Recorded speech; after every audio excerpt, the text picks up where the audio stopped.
Ikaw. Ikaw nga ang dahilan kung bakit sunod-sunod na kamalasan ang nangyayari sa baryong ito. Tama nga ang hinala ko. Isa kang salot! Kiray, mali ang iniisip mo. Hindi ako masamang tao. Anong ibig sabihin ng mga kagamitang ito? At nagdarasal ka pa ng hating gabi? Paano mo maipaliliwanag ito? Hoy Margaret, hindi ako pinanganak hapon para maniwala sa mga kasinungalingan mo.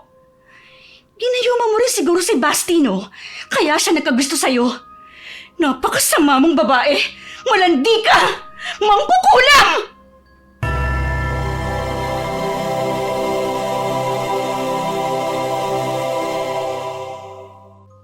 Kapistahan ng Baryo San Roque nang dumating sila Margaret at Basti.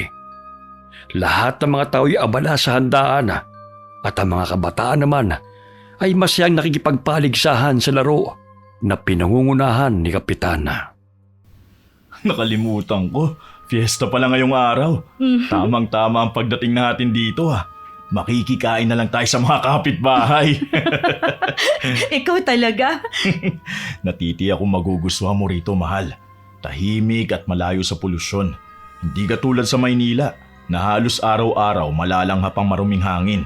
Tsaka makakapagpahinga ka na maayos dito. Ay, sana naman sa pagkakataong ito, maisilang ko na ang baby natin ng ligtas at malusog. Mas makabubuti na dumito na muna tayo sa probinsya. Tsaka malawak ang lupaing iniwan ni tatay. Sayang naman kung pababayaan ko lang. Pasensya ka na, mahal ha? Dahil sa akin, nag-resign ka sa trabaho mo sa Maynila. Mas mahalaga kayo na magiging anak natin kesa sa ibang bagay. May ipon naman ako at pwede tayong makapagnegosyo dito sa probinsya. Wala nang nag-aasikaso sa sakahan ni tatay mula nang mamatay siya. May kanya-kanyang lupa rin kasi ang mga kapatid ko. Uy, Basti! Abay, magandang tanghali sa inyo. Mukhang kararating nyo lang. Ay, oho. Nakalimutan ko ngang ngayong araw ang piyesta rito. Ay, sumama na kayo sa akin sa bahay. Ha? Alam kong pagod at gutom na kayo. Ang tagal mo rin hindi nakauwi rito, iyo. Ang huling pagkakakita natin noong nakaraang taon ng ilibing ng tatay mo. Busy rin ho kasi sa trabaho, Mang Epi. Siya nga po pala, si Margaret ho, asawa ko. Oh, aba, marunong ka talagang pumili ng aasawahin. Napakaganda niya. Salamat ho, Mang Epi. Sumamang mag-asawa sa bahay ng matanda dahil matalik itong kaibigan ng namayapang ama ni Basti. Pagdating nila sa bahay, ay agad silang inasikaso ni Mang Epi. Oh, kumain lang kayo ha. Huwag kayong mahihiya. Itong Valenciana ang paborito ko. Walang kupas talaga si Aling Susan pagdating sa pagluluto. Oy, teka, maiwan ko na muna kayo ha. Ay, kumain lang kayo. Aasikasuhin ko lang muna yung ibang bisita ha. Sige ho, salamat po Mang Epi. Habang kumakain, napatingin si Basti sa babaeng tumawag sa kanya. Yun ay si Kiray, na anak ni Mang Epi, na matagal nang may gusto sa kanya. Ngunit tanging kaibigan lamang ang turing niya sa kababata.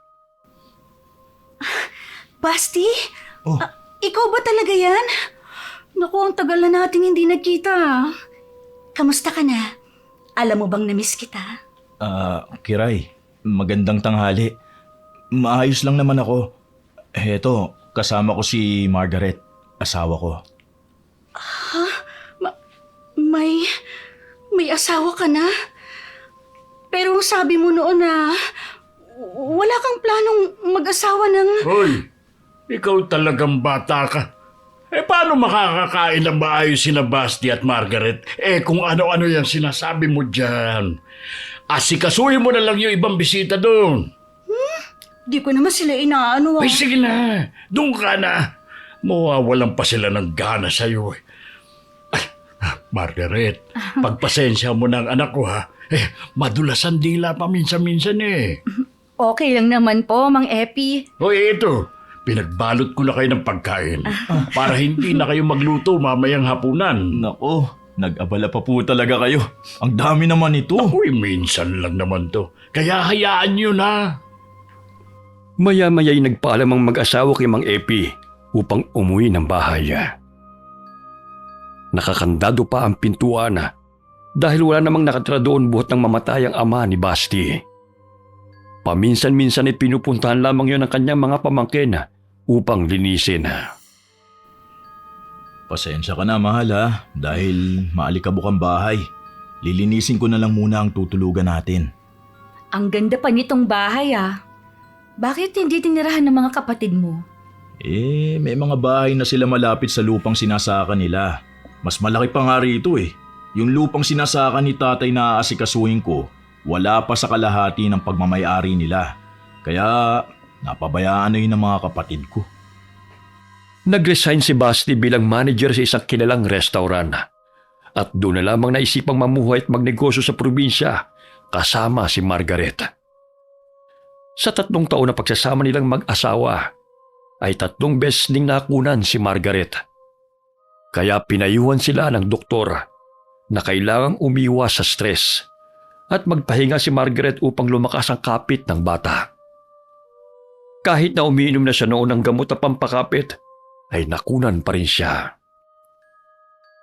Kinabukasan, ipinakilala ni Basti ang asawa sa kanilang mga kamag-anak at kapitbahay. Dahil sa pagiging mabait at magalang ni Margaret, ay nagustuhan siya ng mga tao.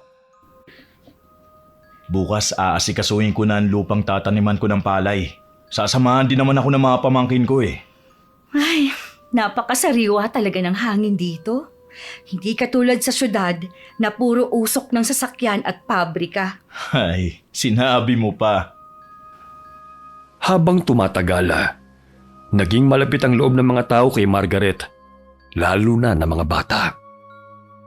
Nalaman din ng mga taga-baryo na marunong itong manghilot nang minsan niyang tinulungan ng batang nahulog sa puno ng mangga. Mula ng araw na yun, ay madalas nang pumunta ang mga bata sa bahay ng mag-asawa. Nakikipagkwentuhan at madalas na nagmimerienda. Isang umaga, papungas-pungas ng mga matang nagising si Basti nang marinig ang ingay ng mga bata sa sala. 7:00 pa lamang ng umaga ay naroon na ang mga ito na nakikipagkwentuhan sa kanyang asawa. Ang aga nyo naman mga bata. Baka mapagalitan kayo ng mga magulang nyo dahil nandito na kayo at hindi na nila kayo mautusan. Dinalahan nila ako ng mangga at buko. Nasabi ko kasi sa kanila kahapon na gusto kong uminom ng sabaw ng nyog. Pero hindi ko naman sinabi na pumunta sila dito ng ganito kaaga. Aba, mahal na mahal ka na talaga nila. Itong 100. Bayad sa buko at mangga na yan. Halika na rito, mahal. Sabayan mo na ang mga bata sa pag-aalmusal. Biglang dumami ang mga anak ko Napuno ng tawanan at kwentuhan ng nooy tahimik na tahanan. Sa tuwing umaalis ng bahay si Basti, sinasamahan ng mga bata si Margaret. Dahilan na mainis si Kiraya, sapagkat inaakala nito na inuutusan ni Margaret ang mga pamangkin na maglinis ng madamong paligid. Masaya pang nagtatawanan ng mga bata nang biglang dumating ang babae. Hoy, kayong dalawa ha? Kanina ko pa kayo hinahanap, nandito lang pala kayo. Di ba inutusan ko kayo mag-igib ng tubig? Pero anong oras na? Hindi pa rin kayo bumabalik? Tapos nandito lang pala kayo dahil ginawa kayong alila ng babaeng yan. Teka lang Kiray. Hindi ko sila ginagawang alila. Sa katunayan, silang nagpresenta na alisin ang matataas na damo na yan. Woo! At magmamaang-maangan ka pa talaga ha? Kitang-kita ng 2 mata ko na inuutusan mo sila. Kaya pala hindi ko na sila mapakinabangan sa bahay dahil nandito sila sa'yo. Mga bata, tigilan nyo na yan. Sige na, umuwi na muna kayo. Bingi ba kayong dalawa ha? Uuwi ba kayo o gusto niyong pagbuhuling ko kayo ha? Kiray! Sige pa! Ito ang para sa inyo! Kiray, wag mo naman silang saktan Huwag mo akong pakikialaman ha. Ako ang tiyahin nila at hindi ikaw.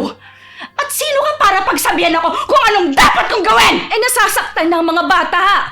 Pwede mo naman silang pagsabihan na maayos hindi nga sila sumusunod sa utos ko Tapos ikaw, umaastang amo nila? Ang kapal naman ng mukha mo! Bumuntong hininga na lamang si Margaret dahil kahit anong paliwanag niya ay ayaw pa rin makinig ni Kiraya. Umiiyak na ang dalawang bata dahil pinagpapalo sila ng tiyahin. Sa kanyang pangangalaga, iniwan ng kapatid ang dalawang bata dahil nagtatrabaho ito sa bayan. Ilang sandali napadaan si Mang Epi at nasaksiyan na naman ang pananakit ni Kiray sa dalawang bata. Ang titigas ng mga ulo niya! Hoy! Kiray! Ano na naman ba ang kasalanan ng mga pamangkin mo? Bakit sinasaktan mo na naman sila? Ang titigas kasi ng mga ulo eh. Nako. Kanina ko pa sila hinahanap, pero nandito lang pala sila. At nagpapaalila sa babaeng yan. Ano? Samantalang hindi nga mautusan yan sa bahay eh. Inaalila? Mas ikaw pa nga nagpapahirap sa mga pamangkin mo eh. Nagpaalam sila sa akin kanina na pupunta sila rito. Pinakain pa nga sila ni Margaret ng agahan. Samantalang ikaw, 8:00 na'y malakas pang naghihilik. Tay, tingnan mo nga oh. Tirik ang araw tapos uutusan niyang maglinis dito sa damuhan ng mga bata. Umiral na naman yan saltik mo. Ay, umuwi ka na nga. Gusto mong ikaw ang paluin ko? Saktan mo pa uli ang mga pamangkin mo. Tatamaan ka na talaga sa akin. Ay, nako. Margaret, pagpasensya mo na tong anak ko ha. Lumuwag na naman ang tornilyo niya sa utak niya. Mas lalong sumatuloy ang pakiramdam ko. Pumasok na po muna kayo sa bahay, Mang Epi. Nang sa gayon makapagpahinga po kayo. Diyan na nga kayo, mga puwisit. Hoy, ang bibig mo, Kiray, ha? Sumusobra ka na. Umupo si Mang Epi sa balkonahe dahil masakit ang binti nito. Galing siya sa bukid na sinasaka, kaya't madalas na nangangalay at sumasakit ang kanyang rayuma. Heto hong tubig, Mang Epi. Nako. Uminom ho muna kayo. Salamat, iha. Kung kasing bait mo lang sana yung anak kong si Kiray, di sana tahimik ang aming bahay. Palagi na lang umiiyak ang mga pamangkin niya. Konting pagkakamali, palo agad. Pinagsabihan ko nga ang mga bata kanina na baka hanapin sila sa inyo. Ang sabi naman po nila, nagpaalam daw po sila sa inyo. Tsaka ayaw daw po nilang makasama ang tiya nila. Naghahanap kasi sila ng kalinga ng isang ina. Hiwalay sa asawa ang anak kong si Noel. Para makapagtrabaho at matustusan ang pangangailangan ng mga bata, iniwan niya ang mga bata sa amin. 2 beses sa 1 buwan lang siyang umuwi. Naawa na nga ako sa mga apo ko. Dahil hindi na binibisita ng kanilang ina. Nagtatanong na sa akin kung kailan babalik ang nanay nila Wala naman akong maisagot. Kawawa naman ho sila. Parang namamaga po ang binti ninyo. May ginawa po akong langis dito. Pwede niyo pong ipahid dyan. Talaga? Sayang din po kasi ang mga nyog na nahuhulog lang sa paligid. Naku, salamat, iha. Marami na talagang nararamdamang sakit kapag nagkakaedad na. O siya, hindi na ako magtatagal. Uuwi na kami, ha? Gumaan ang pakiramdam ni Mang Epi nang hinuti niya ang mga binti gamit ang langis na ibinigay sa kanya ni Margaret. Sapagkat marunong itong gumawa ng langis na may sangkap na halamang gamot dahil isang manggagamot ang namayapa niyang ina. Masayang umuwi si Mang Rudy sapagkat nakakalakad na siya na hindi kumikirot ang kanyang mga paa. Nagpatuloy na lamang sa paglilinis ng bahay at paglalaba si Margaret sa tulong ng mga bata na kanilang kapitbahay. Nang mapagod ay nagpahinga siya hanggang sa makatulog. Hapon na nang makauwi si Basti. Ilang sandali nagising siya nang marinig ang ingay mula sa kusina. Nakauwi ka na pala, mahal. Tutulungan na kita sa pagluluto. Kaya ko na ito, mahal. Magpahinga ka na lang dahil makakasama sa iyo mapagod. Di ba sinabi ko sa iyo na ako na ang maglalaba? Pero nadatnan kong nakatupi na ang mga labahin natin. Hindi naman ako napagod. Tinulungan ako ng mga bata eh. Pinakain ko na rin sila bago pinauwi. Mabuti na lang at nandyan sila para tulungan tayo rito. Ah, siya nga pala mahal. Bukas pwede na tayong pumunta ng bayan para magpa-check up. Sinabihan ko na si Romeo. Ihahatid niya tayo. Kinontrata ko na siya para hindi na siya pumasada bukas. Sige, mahal. Hindi naman ako nagsusukat na hihilo. Katulad nung huling paglilihi ko na sobrang selan. Siguro dahil 4 na buwan na itong pinagbubuntis ko. Nakalampas na ako sa 3 buwan na kinakatakutan ko. Kaya nga magpahinga ka lang. Gagawin natin ang lahat para maisilang mo ang anak natin ng ligtas. Nangangamba si Margaret sa kaligtasan ng sanggol na kanyang dinadala. Sapagkat madalas 3 buwan lamang ang tinatagal ng kanyang pinagbubuntis bago siya nakukunan. Ayon sa doktor, dahil daw ito sa pagod at mahina ang kanyang matres. Ngunit naniniwala si Lola Tani na albularyo na suki niya sa palengke noon na dulot yun ng inggit o taong may evil eye sa kanya. Sinunod niya ang dasal na itinuro ni Lola na ginagawa niya 2 beses sa isang linggo. Kinabukasan, habang sakay sila ng tricycle patungong ospital, natuon ang pansin ni Margaret sa matandang babae na naglalakad sa gilid ng kalsada. Matalim itong nakatingin sa kanila at napapangisi. Bigla siyang napasapu sa kanyang tiyan nang makaramdam ng sakit. Oh, mahal, bakit? Biglang sumakit kasi ang tiyan ko eh. Ha? Tsaka parang sumikip din ang dibdib ko. Teka, etong liniment, amuyin mo. Huwag ka na kasi maglabay. Ako na ang gagawa nun. Mahal, yung matandang babaeng nadaanan natin kanina, kilala mo ba siya? Matanda? Oo. Wala akong napansin. Bakit? Kasi ang sama ng tingin niya sa atin eh. Lalo na sa akin. Ha? Parang wala naman akong nababalitaan na may aswang dito. Pero kailangan natin mag-ingat dahil buntis ka pa naman. Talagang pasasamahan na kita sa bahay sa tuwing wala ako. Pagdating nila ng ospital, binigyan ng bitamina ng doktor si Margaret dahil namumutla ito. May mga pasarin siya sa katawan kaya't sinuri siya ng doktor. Bagamat wala namang siyang sakit at dala lamang yon sa kanyang pinagbubuntis. Huwag ka raw magpapagod. Kaya siguro sumasakit yung tiyan mo eh. Tsaka mahal, kanina habang naririnig ko ang heartbeat ng anak natin, pakiramdam ko tinatawag niya ako. Sa susunod na buwan pa natin malalaman kung anong kasarian niya. Mapababae man siya o lalaki, basta malusog lang siya. Yun ang madalas na panalangin ko, mahal. Sumasakit pa ba ang tiyan mo? Hindi na, pero gutom na ako. Kakain na muna tayo bago umuwi. Kinagabihan, hindi makatulog si Margaret. Kaya bumangon siya upang uminom ng tubig. Muli na namang sumikip ang dibdib niya. Nararamdaman niya na may mabigat na enerhiya sa paligid. Kaya't nagsindi siya ng insenso upang maitabo yun. Ilang araw na rin siyang balisa at hindi makatulog. Kaya't imbes 2 beses sa isang linggo siya nagdarasal, ay gabi-gabi na niyang isinasagawa ang ritual. Mula nang makasalubong namin ang matandang babae, kakaiba na ang nararamdaman ko.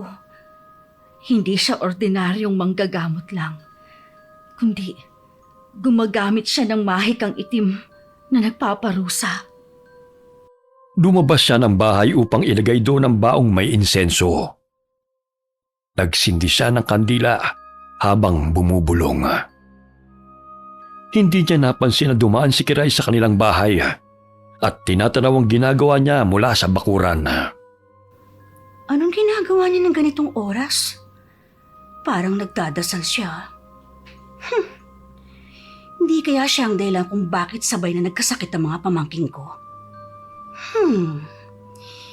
Hindi kaya aswang yang si Margaret? Ilang sandali napatigil sa pag-usal ng mga kataga si Margaret nang makarinig ng kaluskos mula sa bakuran. Naninag niya roon si Kiraya na nagmamasid sa kanya. Kiray? Ikaw ba yan? Aba, akala mo kung sinong nagbabait-baitan. Yung pala, may itinatago kang baho. Siguro ikaw ang dahilan kung bakit nagkakasakit ngayon ng mga pamangking ko, no? Walang iya ka talaga, Margaret. Ano? Bakit? Ano nangyari sa kanila?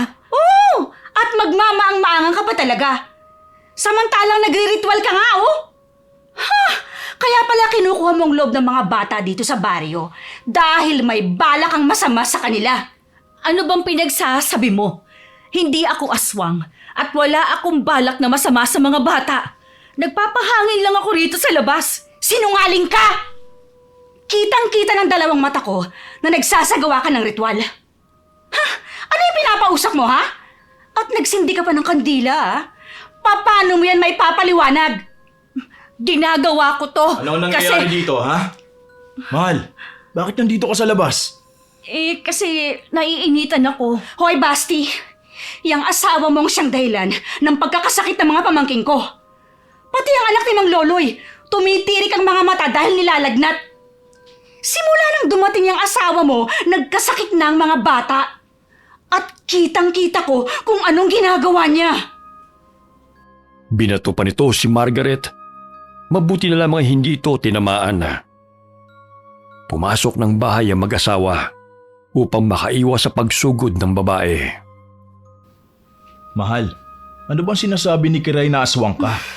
Tsaka anong ginagawa mo sa labas ng bahay?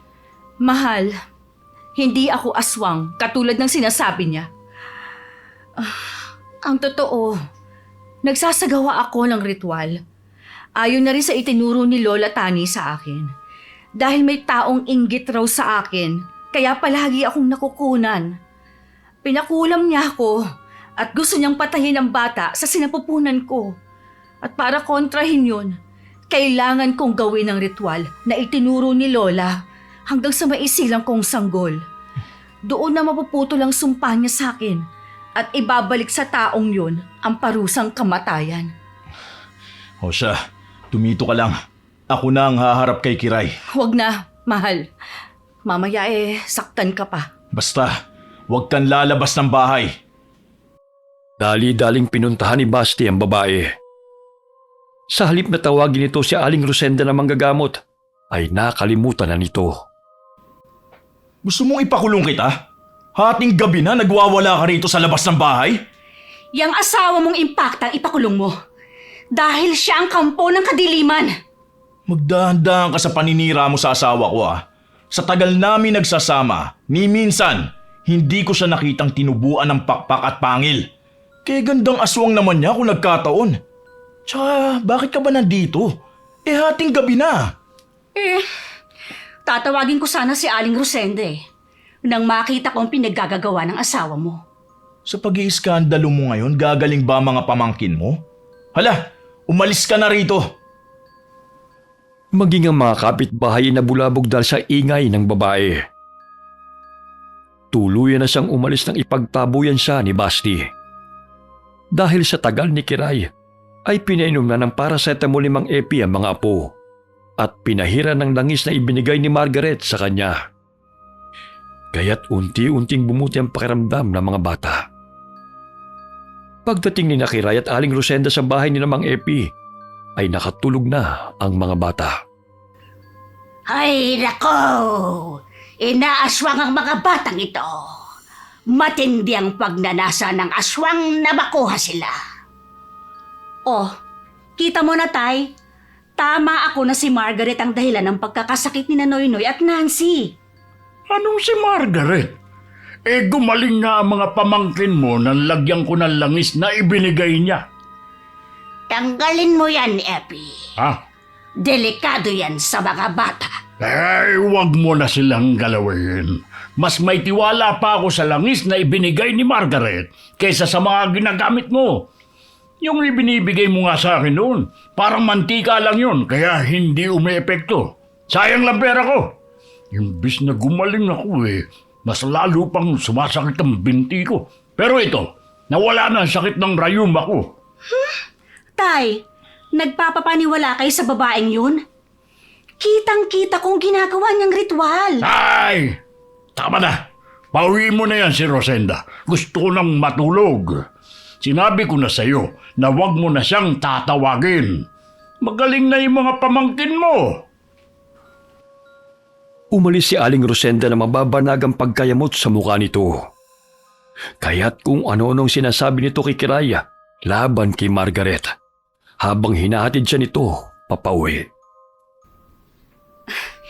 Huwag kang mag-alala, Aling Rosenda. Malalaman ng mga tao ang tunay niyang baho. Magugulat na lang tayo isang araw na lahat ng mga tao rito sa baryo ay nagkakasakit na. Maging ikaw, Ineng. Kaya hanggat maaga pa, palayasin na natin ang babaeng yan.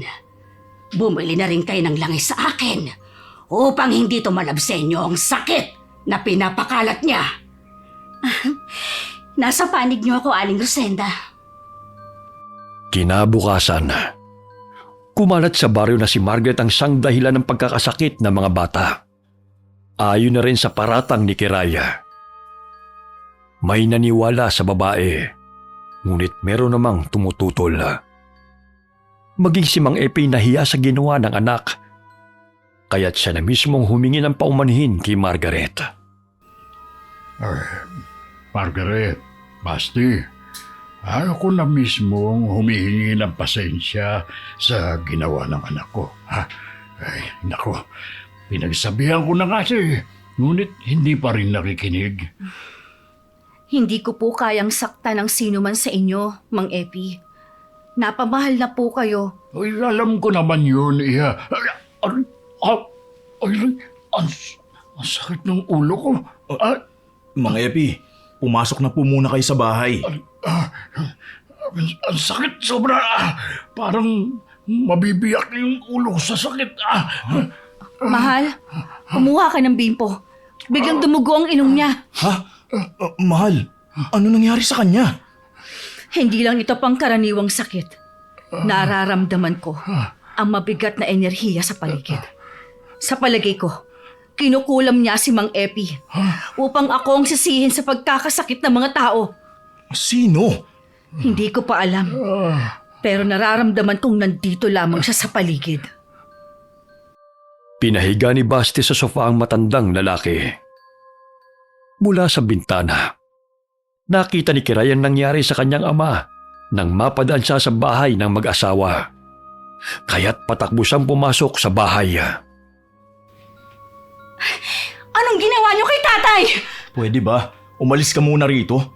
Nakikita mo namang masama ang pakiramdam ng tatay mo, di ba? Dahil sa konsumisyon na sayo. Baka nabasag na nga ang eardrum niya sa ingay mo eh. Ang sabihin mo, malas talaga yung asawa mo.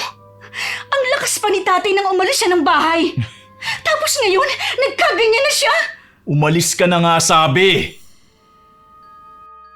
Hinila ni Basti palabas ng bahay si Kiraya. Ngunit hinablot nito ang buhok ni Margaret dahilan na muntik na itong matumba. Mabuti na lamang inasalo siya ng asawa. Sasaktan mo pa talaga ang asawa ko, ha? Lumayas ka rito sa pamamahay ko bago ko pa makalimutan na babae ka. Sumusobra ka na! Kung meron mang nagdadala ng kamalasan sa lugar na to, ikaw yun, hindi ang asawa ko.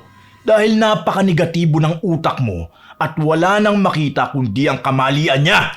Sige, ipagtanggol mo yung asawa mong bruha. Dahil balang araw, pagsisisihan mong dinala mo pa siya rito. Uubusin niya mga tao sa baryong ito! Marami ng taong nakiusyoso sa kanila. Mula sa tanahiban ay nagkukubli si Aling Rosenda na naaaliw sa pag-aaway ng mga tao. Sige. Mag-away-away kayo at isisi sa babae niya ng lahat.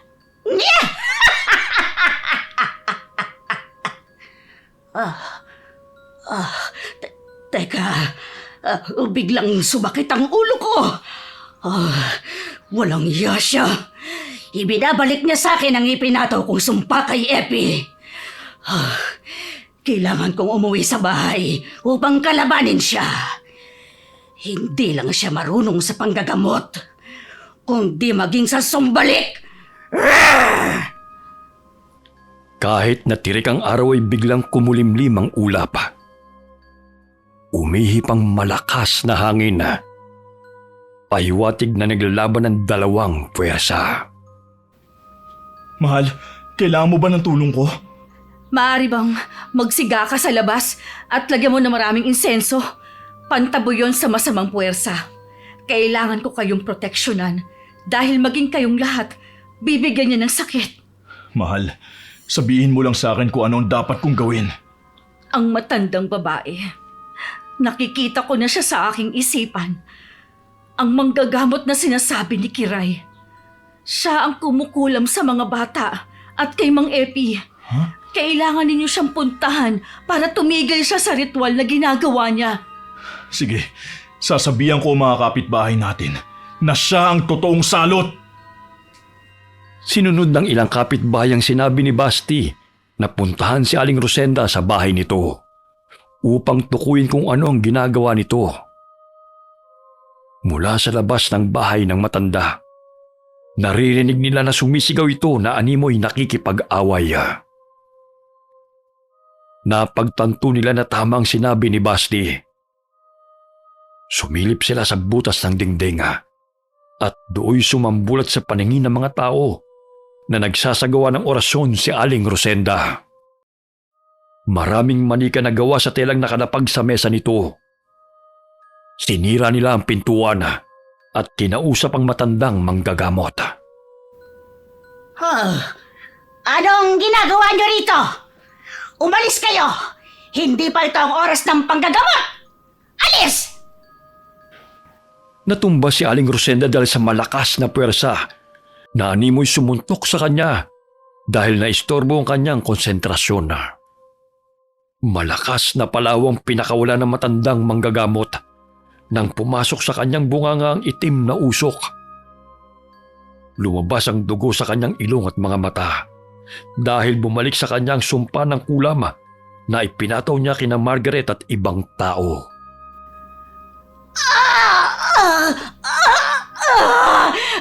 Hindi maaari ito! Ganoon na lamang ang pagkagulat ng mga tao sa nangyari kay Aling Rosenda. Nangingisa ito sa sahig at pasinok-sinok ng humihingi ng tulong. Do'y tumambad sa paningin ng mga tao ang mga gamit sa kulam ng matandang manggagamot. Samantala, hinihingal na napaupo si Margaret sa kawayang bangko. Bahagya siyang napapikit at nagpasalamat dahil tumigil na ang sumpa at naramdaman niyang naghihingalo na ang mangkukulam. Bumalik din sa iyong kasamaan mo. Makasarili ka at walang awa! Pumasok sa bahay si Basti nang mapansin niyang tumigil ang malakas na hangin. Mahal, may kailangan ka ba? May masakit ba sa'yo? Ayos lang ako. Tapos na ang ritual. Maging ako'y kinukulam din niya. Ang madalas na pagsikip ng dibdib ko at pagkakaroon ko ng mga pasa. Ang matandang nagkukunwaring manggagamot ang may gawa.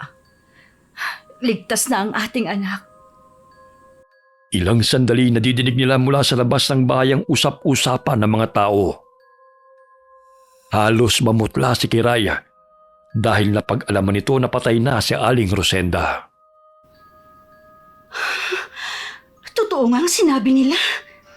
Ibig sabihin, si Aling Rosenda ang tunay namang kukulam.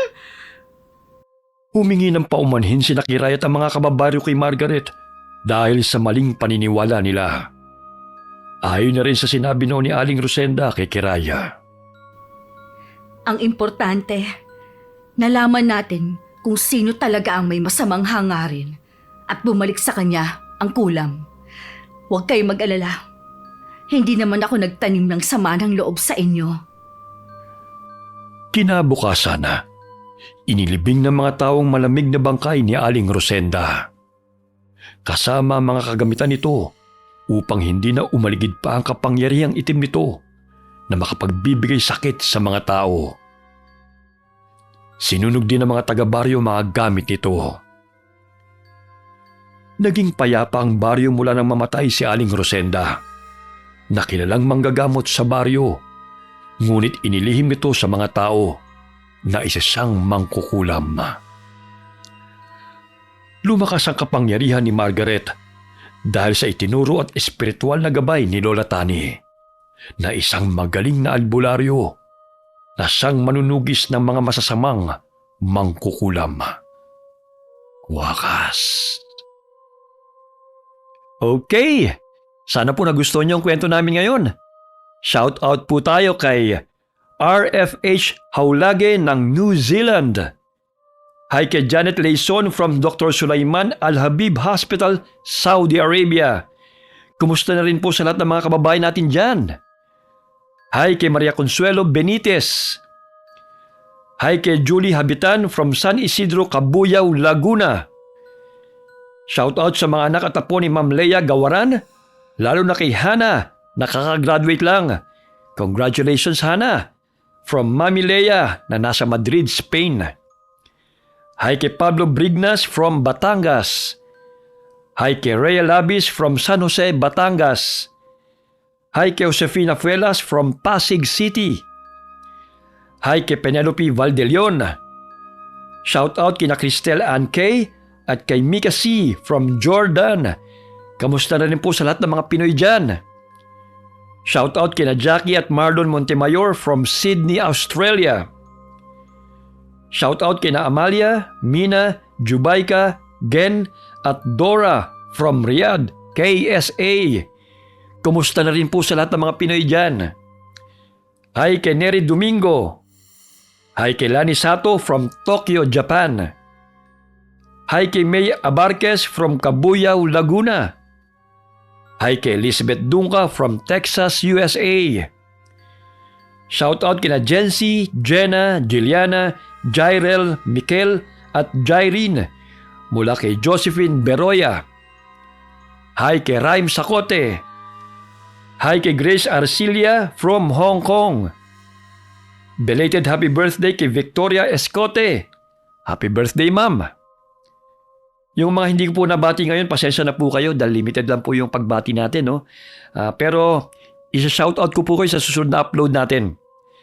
Alright, kung nagustuhan niyo po ang aming kwento ngayon, sana po huwag niyong kalimutan na mag-like, mag-comment, mag-share, at mag-subscribe na rin po.